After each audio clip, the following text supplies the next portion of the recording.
Hello there. Tonight I thought I would do something a little different. I love being read to. I find it very relaxing, and I love Beatrix Potter. I've been to the museum, and I thought I would share with you tonight one of my favourite stories, which is The Tale of Two Bad Mice. So I hope you enjoy it and get nice and comfy in bed and settle down with your chamomile tea, and we will begin. So this is The Tale of Two Bad Mice by Beatrix Potter.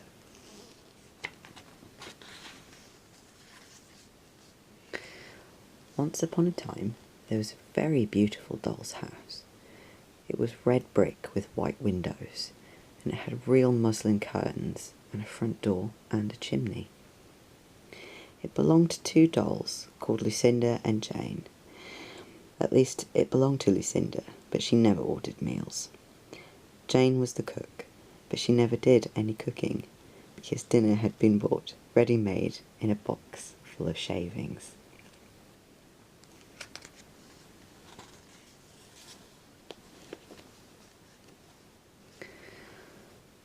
There were 2 red lobsters and a ham, a fish, a pudding, and some pears and oranges. They would not come off the plates, but they were extremely beautiful.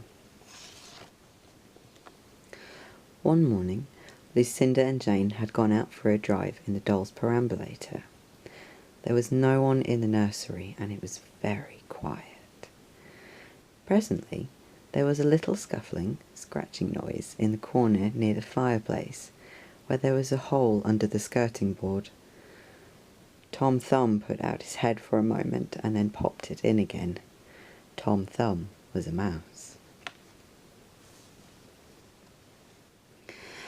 A minute afterwards, Hunca Munca, his wife, put her head out too, and when she saw that there was no one in the nursery, she ventured out onto the oilcloth, under the coal box. The doll's house stood at the other side of the fireplace. Tom Thumb and Hunca Munca went cautiously across the hearthrug. They pushed the front door. It was not fast.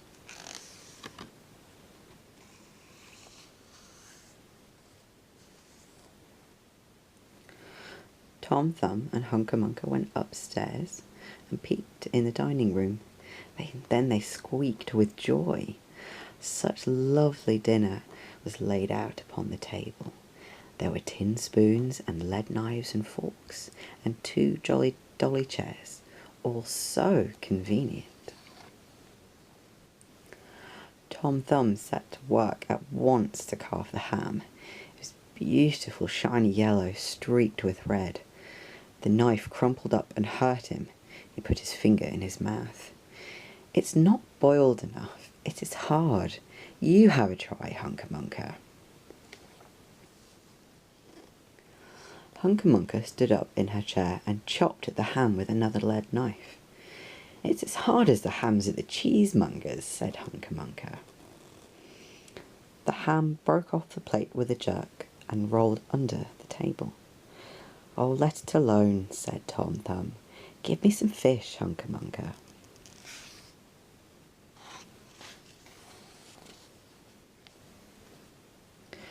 Hunca Munca tried every tin spoon in turn.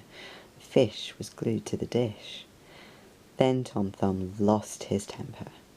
He put the ham in the middle of the floor and hit it with the tongs and with the shovel. Bang, bang, smash, smash. The ham flew all into pieces, for underneath the shiny paint it was made of nothing but plaster. There was no end to the rage and disappointment of Tom Thumb and Hunca Munca. They broke up the pudding, the lobsters, the pears, and the oranges. As the fish would not come off the plate, they put it into the red-hot, crinkly fire paper in the kitchen, but it would not burn either. Tom Thumb went up the kitchen chimney and looked out to the top. There was no soot.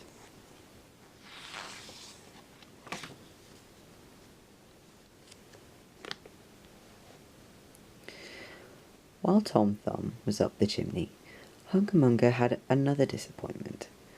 She found some tiny canisters upon the dresser, labelled rice, coffee, and sago. But when she opened them upside down, there was nothing inside except red and blue beads. Then those mice set to work to do all the mischief they could, especially Tom Thumb.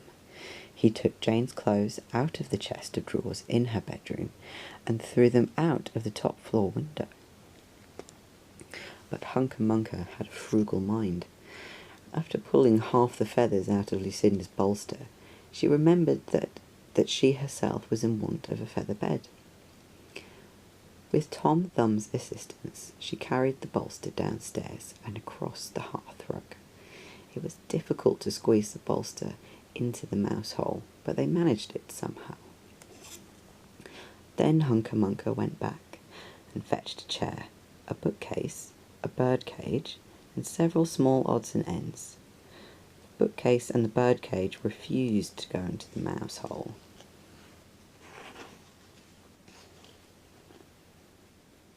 Hunca Munca left them behind the coal box and went to fetch a cradle.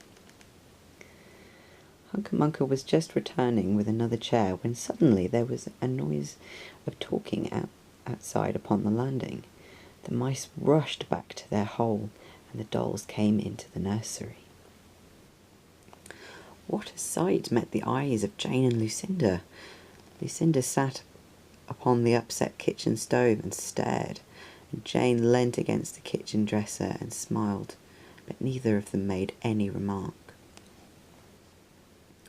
The bookcase and the bird cage were rescued from under the coal box, but Hunca Munca has got the cradle and some of Lucinda's clothes.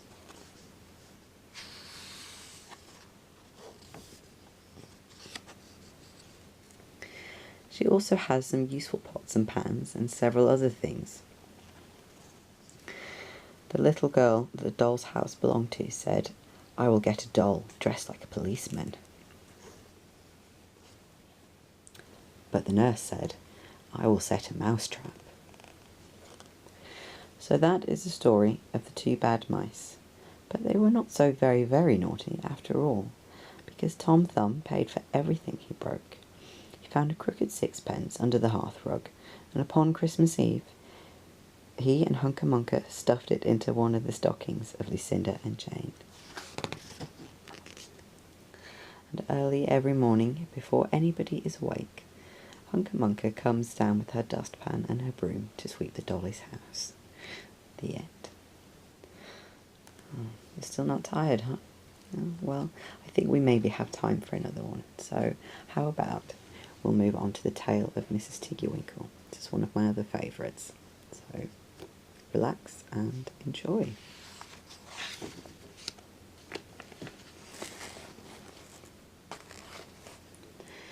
Once upon a time, there was a little girl called Lucy who lived in a farm called Littletown.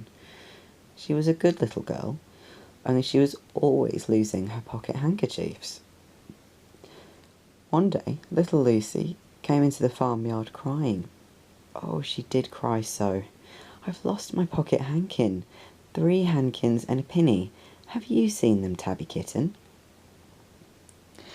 The kitten went on washing her white paws, so Lucy asked the speckled hen, "Oh, Sally Henny Penny, have you found 3 pocket handkins?" But the speckled hen ran into a barn clucking, "I go barefoot, barefoot, barefoot."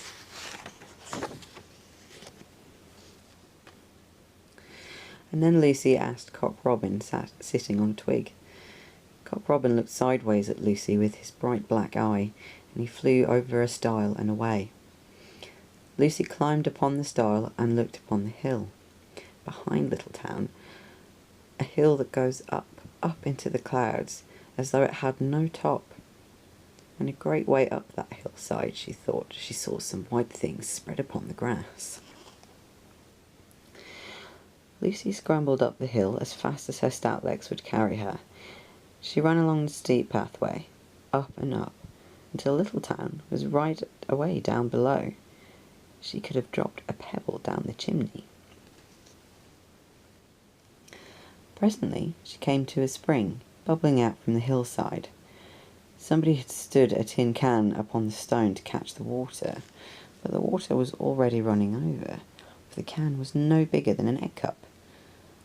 And where the sand upon the path was wet, there were footmarks of a very small person. Lucy ran on and on. The path ended under a big rock. The grass was short and green, and there were clothes props cut from bracken stems, with lines of pleated rushes and a heap of tiny clothespins, but no pocket handkerchiefs. There was something else, a door, straight into the hill, and inside someone was singing. Lily white and clean-o, with little frills between-o, smooth and hot, red rusty spot, has never been seen-o.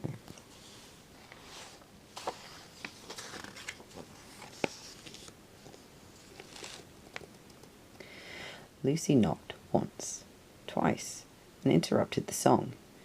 A little frightened voice called out, "Who's that?" Lucy opened the door. What do you think there was inside the hill?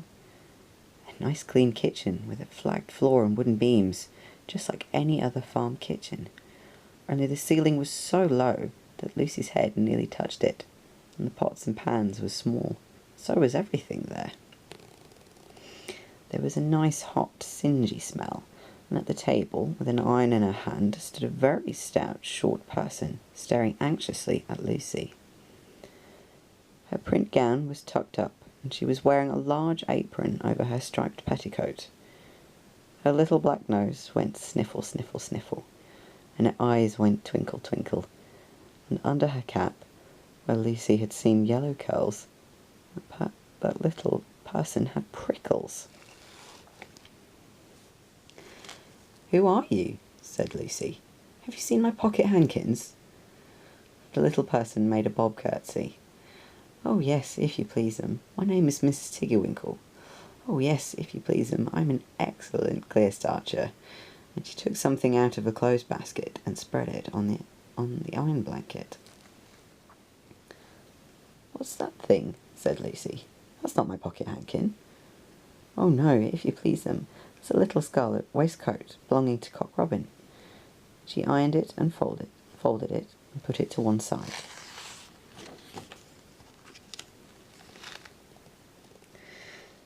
There she took something else off a clothes horse. "That isn't my pinny," said Lucy. "Oh no, if you please 'em. That's a damask tablecloth belonging to Jenny Wren. Look how it's stained with currant wine. It's very bad to wash," said Mrs. Tiggywinkle. Mrs. Tiggywinkle's nose went sniffle, sniffle, sniffle, and her eyes went twinkle, twinkle. She fetched another hot iron from the fire. "Oh, there's one of my pocket hankins," cried Lucy, "and there's my penny." Mrs. Tiggywinkle ironed it and goffered it and shook out the frills. "Oh, that is lovely," said Lucy. "And what are those long yellow things with finger-like gloves?" "Oh, that's a pair of stockings belonging to Sally Hennypenny. Look how she's worn out the heels with the scratching in the yard. She'll very soon have to go barefoot," said Mrs. Tiggywinkle.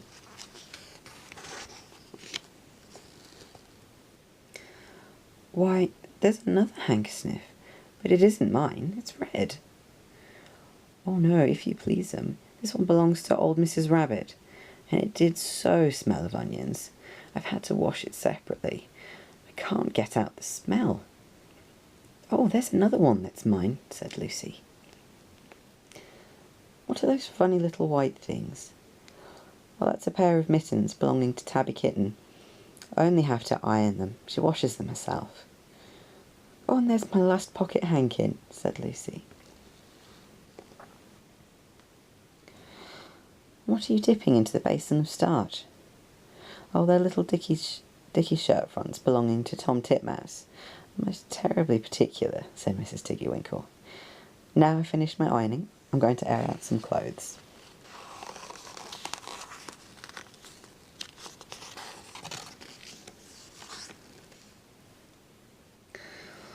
"What are those dear, soft, fluffy things?" said Lucy. "Oh, those are woolly coats belonging to the the lambs at Skegill. Will their jackets take off? Asked Lucy. Oh yes, if you please 'em. If you look at the sheep mark on the shoulder, and here's one marked for Gatesgarth, and little one, and 3 there that come from Littletown. They're always marked at washing, said Mrs. Tiggywinkle. She hung up all sorts of sizes of clothes, small brown coats of mice, and one velvety black moleskin waistcoat, and a red tail coat with no tail belonging to Squirrel Nutkin, and a very much shrunk blue jacket belonging to Peter Rabbit, and a petticoat, not marked, that had gone lost in the washing, and at last the basket was empty. Then Mrs. Tiggywinkle made tea, a cup for herself and a cup for Lucy. They sat before the fire on a bench and looked sideways at one another. Mrs. Tiggywinkle's hand, holding the teacup, was very, very brown and very wrinkly with the soap suds, and all throughout her gown and her cap there were hairpins sticking at the wrong end out, so that Lucy didn't sit too near her. When they had finished tea, they tied up the clothes in bundles, and Lucy's pocket handkerchiefs were folded up inside her clean pinny and fastened with a silver safety pin. And they made up the fire with turf, and came out and locked the door and hid the key under the door sill.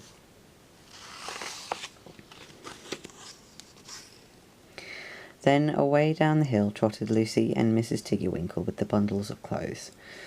All the way down the path the animals came out of the fern to meet them. The very first they met were Peter Rabbit and Benjamin Bunny.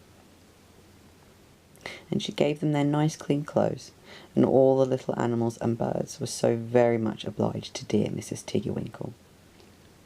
So that at the bottom of the hill, when they came to the stile, there was nothing left to carry except Lucy's one little bundle. Lucy scrambled up the stile with the bundle in her hand. She turned to say good night and thank the washerwoman. But what a very odd thing! Mrs. Tiggywinkle had not waited either for thanks or for the washing bill. She was running up the hill, and where was her white frilled cap, and her shawl, and her gown, and her petticoat?